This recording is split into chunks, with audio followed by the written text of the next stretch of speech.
Hi, I'm Raquel Arredondo in the Office of Graduate Career Services at Drexel's LeBow College of Business. And in this session, I'm going to talk to you about managing a successful career pivot. When you're considering a career pivot, it can be scary. You're leaving your comfort zone, you're exploring your passions, new interests. For some folks, you're being forced into a new career or a new job opportunity.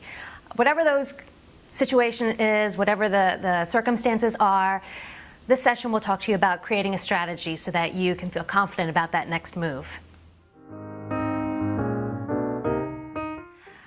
We're going to talk about the different circumstances that might lead you to this career pivot, the importance of putting together a self-assessment, knowing yourself, knowing what you bring to the table, identifying what your value proposition is, establishing your professional brand, and creating a strategy so that you can seamlessly move into this next career. So there are a number of reasons why you may be considering this change, but they really stem from two areas, whether it's internal or external. So internally, you may have some personal dissatisfaction with your job or with that career that you set out to follow. There might be some professional development opportunities that you've been exploring and you're realizing that you may want to go down a different path. Maybe you've discovered your passion, your calling, or there could be personal circumstances, a change in your family or financial situation.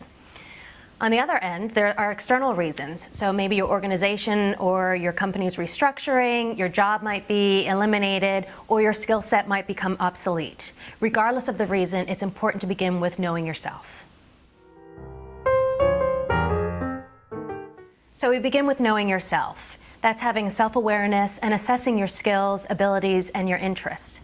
In general, having a heart-to-heart with yourself and knowing exactly what it is that you bring to the table. You want to begin with a personal SWOT analysis.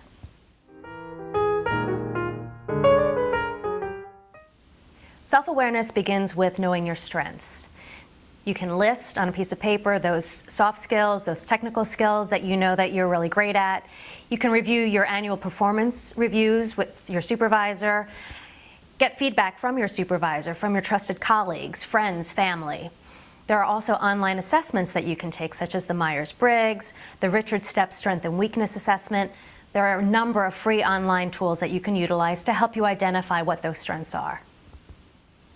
As with strengths, it's important to understand what your weaknesses are as well. Speak with trusted colleagues, your supervisor, friends, family. Be open to constructive feedback. Next, be aware of the opportunities that are around you that might be of interest to you. Put a list together.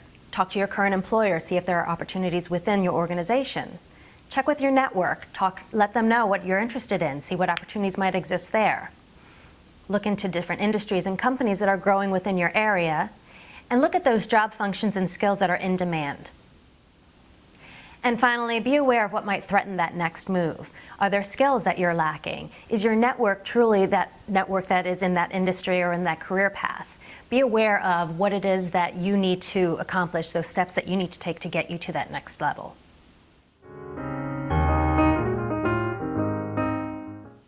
Once you have a better understanding of what it is that you bring to the table, it's time to create your value proposition.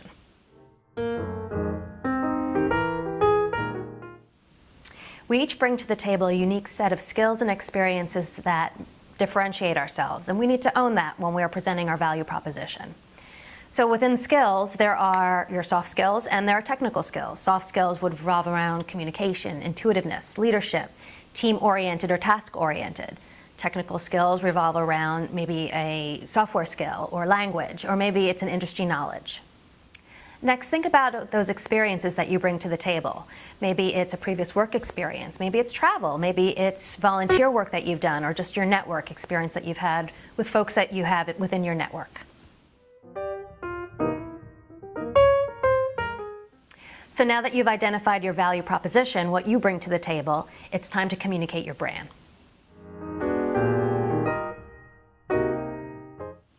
Communication is the key to building your professional brand.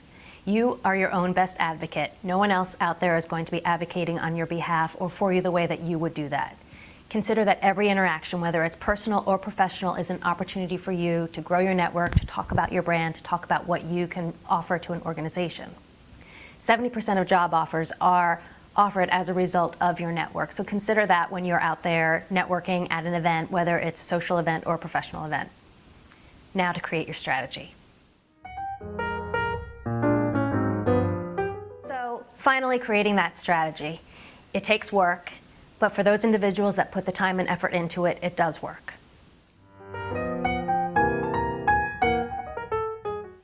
Once you've obtained a level of self-awareness and you know where you want to be professionally, consider if there is a gap. You may need to obtain additional professional development to help you get to that point.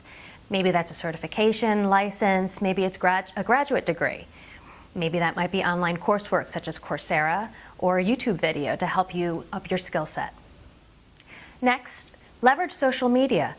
Take, for instance, LinkedIn. You want to make sure that your profile is 100% complete. You also want to grow your network within this new field that you might be interested in. Follow and join groups, participate in any discussions, make comments, demonstrate that you are an industry thought leader. Communication will be key. Talk to your supervisor, talk to your colleagues, talk to your network, let them know where your interests lie, let them know what you're willing to do and that you'd be interested in volunteering or lending a hand in a different area. And finally, look for opportunities. Get involved with industry groups, associations. Make sure you're networking with the right group. Research what opportunities might exist locally, the companies that are hiring, what they're doing in the area.